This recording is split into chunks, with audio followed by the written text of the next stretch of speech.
بسم الله الرحمن الرحیم. نن زمونږ ټاپک دی کلاسز اف فنجای. صحیح ده، مونږه د کینډم فنجای باره کې خبره کړې ده، مونږه د فنجای کریکټریسټکس پرون وې او نن زمونږ ټاپک دی کلاسز اف فنجای. په فنجای کې زمونږ سره درې کلاسز دي، زایګومایکاټا، اسکومایکاټا او بیسیډیومایکاټا. صحیح ده، نو نن چې کوم دی مونږ ډسکس کوو په دې کې زایګومایکاټا. صحیح ده، زایګومایکاټا ته زایګومایکاټا ځکه وایي چې په دې کې زایګوسپورز جوړیږي. صحیح ده، په دې کې چې کوم زمونږ سره دلته کله په سیکشل ریپروډکشن کې د یو بل سره دا میلاو شي نو په دې ځای کې بیا زایګوسپور جوړیږي، یو داسې سپور جوړیږي چې هغه زمونږ سره ایکچولی زایګوټ وي خو چار چاپیره تي شل چې کوم دی تاو شوی وي، نو دې ته بیا مونږ څه وایو؟ زایګوسپور ورته وایو. نو په دې کې زمونږ سره زایګوسپور جوړیږي، په دې وجه باندې دې ته مونږ زایګومایکاټا وایو. صحیح ده، آل ټیریسټرل ټول چې کوم دی زمونږ سره ټیریسټرل دي، ایکویټک پکې نشته. صحیح ده، بل دا زمونږ سره چې د دې کم هایفي ده، صحیح ده، کم دا ګنوما سټرکچرز دي، د دې کم تارونو شانتي سټرکچرز دي، نو هغه اسپټیټ دي. اسپټیټ مطلب دا چې کراسوالز پکې نشته، دا مونږ پرون کریکټریسټکس اف فنجای کې ډسکس کړی دی. صحیح ده، اسپټیټ یا انسپټیټ یا نان سپټیټ. صحیح ده، دا ټول مطلب کراسوالز پکې نشته. نو چې کله کراسوالز ته د دې نه لرې کې، صحیح ده، لکه په دې ځای کې کراسوالز نشته، تاسو وینئ هایپي چې کوم دی زمونږ سره کراسوالز پکې نشته، نو دې ته مونږ اسپټیټ، انسپټیټ یا نان سپټیټ وایو. او چې کله ته کراسوالز لرې کې نو مطلب دا دی چې دا نیوکلیای یو بل سره په یو دغه کې موجود دي، نو په دې وجه باندې دې ته بیا مونږ څه وایو؟ کوینوسیټک یا سینوسیټک یا ملټي نیوکلیټډ دې ته مونږ وایو. صحیح ده که نه؟ نو ملټي نیوکلیټډ مطلب مینی نیوکلیای پکې دي. صحیح ده، دا چرته اوسیږي؟ دا په ډیکینګ ارګینیک مټیریلز باندې اوسیږي. صحیح ده، لکه مینلی چې کوم زمونږ سره بریډ وغیره شو نو هغه هم زمونږ سره ارګینیک مټیریل دی، خو مطلب زمونږ سره چې کوم دی نان لیوینګ دی نو په هغې باندې دا موجود وي.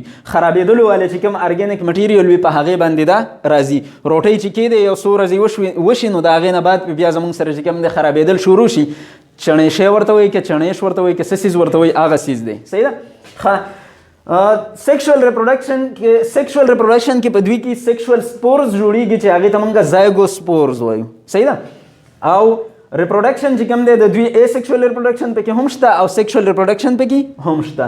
ای سیکشوال ریپروډکشن په سپور فارمیشن ذریعہ باندې کیږي. صحیح ده، او کوم چې سیکشوال ریپروډکشن دی نو هغه په کنجوګیشن باندې کیږي.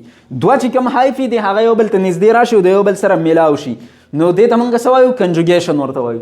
په دې وجه باندې زایګومایکاټا ته کنجوګیټنګ فنجای هم وایي، ځکه چې په دوی کې کنجوګیشن کېږي دا هایفي. صحیح ده، اگزامپل د زایګومایکاټا دی رایزوپس ټولینیفر. صحیح ده، کوم چې دغه چڼېش دی که چڼېشی دی څه څیز دی، دغې ته چې کوم دی زمونږ سره څه وایي؟ رایزوپس ټولینیفر.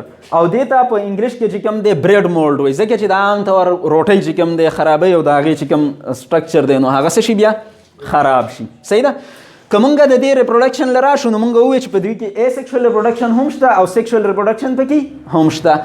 نو ای سیکشوال ریپروډکشن لکه مونږ راشو نو په شروع کې ګوره فرض کې دا زمونږ سره د دوی هایفي ده. صحیح ده که نه؟ د دوی چې کوم سټرکچر دی دا ګنوما سټرکچر باندې مشتمل وي نو هایفي ده. په دې کې چې کله زمونږ سره عمر یې تیر شي، مچوریشن یې وشي، نو دې کې بیا زمونږ سره فروټینګ باډي چې کوم دی پیدا شي چې هغې ته مونږ څه وایو؟ سپورنجیم ورته وایو. په شریکه باندې بیا ټولو ته سپورنجیا وایو. او دا سپورنجیم چې په کوم سټاک باندې موجود دی، په کوم ډنډر باندې، هغې ته مونږ سپورنجیوفور وایو. صحیح ده، نو دا سپورنجیوفور دی، د پاسه پې سپورنجیم دی. او په دې سپورنجیم کې چې کوم دی زمونږ سره دوه حصې دي، یو آوټر سایډ ته چې کوم دی نو نیوکلیای ځان ارینج کړی دی نو سپورس دې جوړیږي بیا، نو په دې وجه باندې دې ته مونږ سپوروپلازم وایو. او دا کوم چې انر سایټوپلازم یې دی نو دې ته بیا مونږ کلومیلا وایو. صحیح ده، نو دې ځای کې زمونږ سره چې کوم دی سپورز جوړ شي، دې سپورز ته مونږ سپورنجیوسپورز وایو، ځکه چې دا سپورنجي یعنې په ذریعه باندې ای سیکشوال ریپروډکشن کې جوړ شي.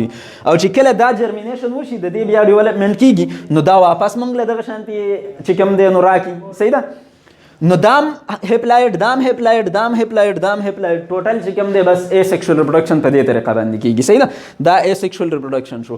اوس که مونږ سیکشوال ریپروډکشن له راشو نو سیکشوال ریپروډکشن کې زمونږ سره داسې چل وي چې په فنجای کې میل او فیمیل کنسپټ نشته. صحیح ده، په فنجای کې د میل او فیمیل کنسپټ نشته. سیم سپیشي به وي خو جینیټیکلی به د یو بل نه لږ ډېر ډفرنټ وي. لکه زما جینس تاسو د جینس نه څه دي؟ لږ ډېر ډفرنټ دي. صحیح ده، نو دغه شانتې په دوی کې هم چې کوم دی نو د داسې د میل فیمیل کنسپټ پکې نشته، خو د جینس په لحاظ باندې د یو بل نه لږ ډېر ډفرنټ دي. نو موږ ورته سټرین 1 او سټرین 2 وایو، یا ورته موږ پازیټیو او نیگیټیو وایو. صحیح ده. دا صرف د دې دپاره چې د سیکشوال ریپروډکشن دپاره چې د دوی کوم اټریکشن دی چې هغه پکې شو شي، نور په فنجای باندې څه چارج مارج وغیره نشته. صحیح ده. نو سټرین 1 سټرین 2 یو ته پکې تاسو میل ویلی شئ، بل ته پکې فیمیل ویلی شئ. صحیح ده. دا چې کوم دی زموږ سره میلاو شي د یو بل سره، او دا کوم هایفي چې دی دا یو بل ته ورنږدې کول شروع شي، او په آخره کې چې کوم دی د یو بل سره یو ځای شي، نو دې ځای ته بیا مونږ ام مچیور ګیمیټینجیا وایو. صحیح ده که نه؟ مطلب دا مونږ چې کوم دی نو دا لا فی الحال ام مچیور دی. بیا چې کله څه ټایم تیر شي نو د هغې نه بعد دا بیا ینګ زایګوسپور، مطلب زایګوټ شان چې کوم دی د دې نه جوړ شي، خو فی الحال دا ینګ وي. نو دواړه د یو بل سره میلاو شي، دا نیوکلی وغیره مکس شي. نو په دې ځای کې مونږ ووایو چې د فنجای چې کوم مایسیلیم دی، کوم باډي ده، کوم هایفي ده، نو هغه هیپلایډ وي. نو دا هم هیپلایډ دی، دا هم هیپلایډ دی، په دې ځای کې هم هیپلایډ دی.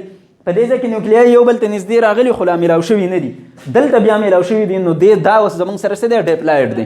2n نمبر اف کروموسوم دی پکې. دا ینګ زایګوسپور دی. ټایم تېرېدو سره سره دا بیا مچیور شي، نو دې ته موږ مچیور زایګوسپور وایو. په دې ځای کې میاسیس وشي، په دې زایګوټ کې میاسیس وشي.